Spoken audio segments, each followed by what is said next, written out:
Assalamu alaikum jama'a, barkanmu da sake saduwa da ku a yau a cikin wani sabon bidiyo. A wannan bidiyon na kawo muku wasu hanyoyi guda huɗu wanda za ka iya samun kuɗi a online ba tare da ka yi investing ba ko kuma kana da capital wato jari kenan, ko da ba ka da waɗannan. Abin da kawai kake da buƙata shi ne wayanka na hannu sai kuma datan da za ka yi amfani da shi, wanda na tabbata in kai focusing akan waɗannan hanyoyin da zan gwada muku a cikin wannan bidiyon za ka samu kuɗi sosai a cikinsa, saboda na yi trying ɗinsu already kuma sun bani abin da nake so. So don haka in kai focusing akan su ka nutsu za ka samu alkhairi sosai a cikinsu. Amma kafin mu shiga cikin bidiyon ina roƙonka da ka danna min alamar subscribe, sannan ka danna alamar ƙararrawa ka zaɓi wanda daga zarar mun ɗaura sabon bidiyo da a sanar da kai.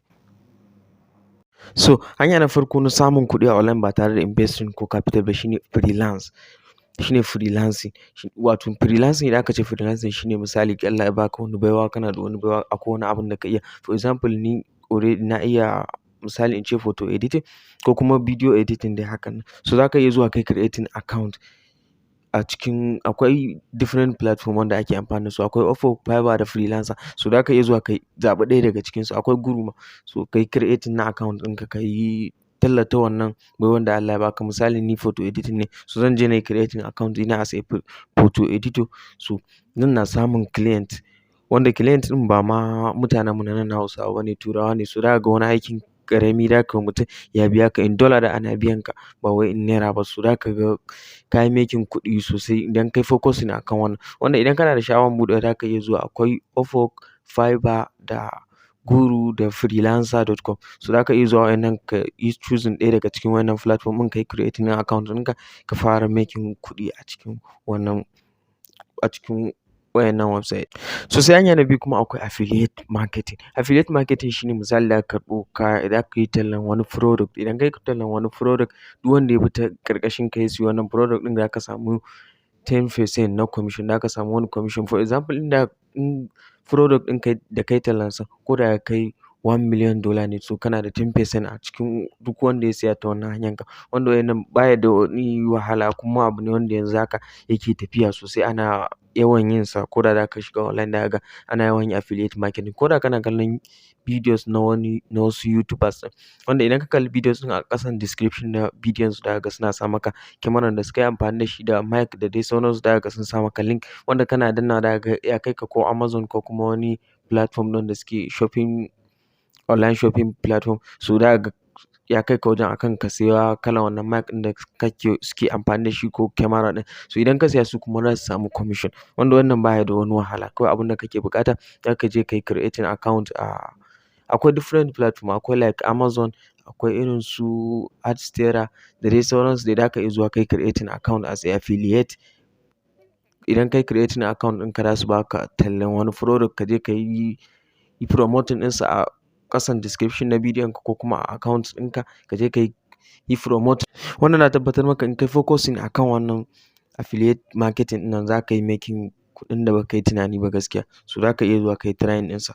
So the third one kuma shine YouTube channel. So YouTube channel shi kuma abin da za ka yi kawai za ka je ka yi creating account ɗinka a YouTube, ka fara ɗaura videos. Abin da yake buƙata shine ɗaura videos. So za ka abin kuma baya buƙatan wani jari ko kuma ka investing. Kawai za ka yi creating account ne, za ka je cikin YouTube ka yi creating channel. Bayan ka buɗe channel za ka zo ka fara ɗaura videos a cikin wannan channel ɗinka. To idan baka san yadda za ka fara videos ba ko kuma baka san wani video za ka fara ba, so za ka iya zuwa ka kalli wani video na Turawan nan, ka kalli yanda suke gudanarwa. Misali irin video na tech ko kuma wani abun da kake so a ranka haka. So za ka iya zuwa ka kalli na Turawa, ka kalli ya suke gudanar da nasu. To idan ka kalla ka koyi wannan abun, kai kuma ka zo kana yin sa da yaren Hausa a nan, wanda na tabbata za ka samu viewers sosai idan ka fara yin YouTube channel, kuma ana samun kuɗi a cikinsa fiye da yanda mutum baya tunani.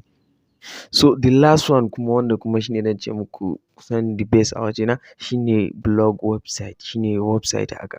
So wanda wannan na yi gwada shi already kuma ya bani abin da nake so gaskiya. So website kusan zan ce muku ya ma fi YouTube bada kuɗi gaskiya. So za ka iya zuwa ka fara blogging, kuma wanda baya da buƙatan wani wannan, kawai rubutu ne za ka na yi. Idan kana ganin ma misali ba za ka iya creating na video ba, so wannan rubutu kawai za ka na yi. Kana rubutu su kuma ana biyan ka duk wata ne. So gaskiya blog website yana daga cikin abin da na samu kuɗi a kansu sosai. So za ka iya trying ɗinsa, ka je ka yi creating account ɗinka. Idan ma baka iya developing na website ba, kar ka ce komai za ka yi da kanka. So za ka iya neman wani developer ka biya shi a maka creating website mai kyau.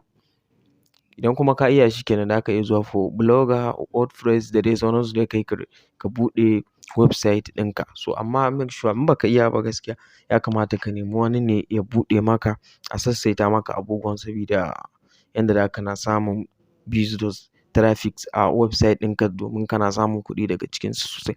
Wanda zaka iya saita website ɗinka for example idan ka saita shi da AdSense basu karɓa ba, akwai sauran ADS network da yawa akwai tun daga mu fara da AdSense ɗin, Adsterra, MONETAG, HILLTOPADS da dai sauransu suna nan da yawa. To ba lallai sai AdSense ba, akwai sauran wasu da yawa da zaka iya making kuɗi a cikin wannan blog website ɗin. Sa'annan kuma shi blog website bayan kamfani suna biyan ka, still zaka iya sponsoring na posting na wani kamfani haka, kuma zaka iya amfani da shi duka ma a wa'innan zaka iya karɓo wani affiliate link ka zo kayi promoting ɗinsa a cikin wannan website ɗinka. Haka za a iya baka talla na wani kamfani ka zo kayi promoting ɗinsa a cikin wannan website ɗinka.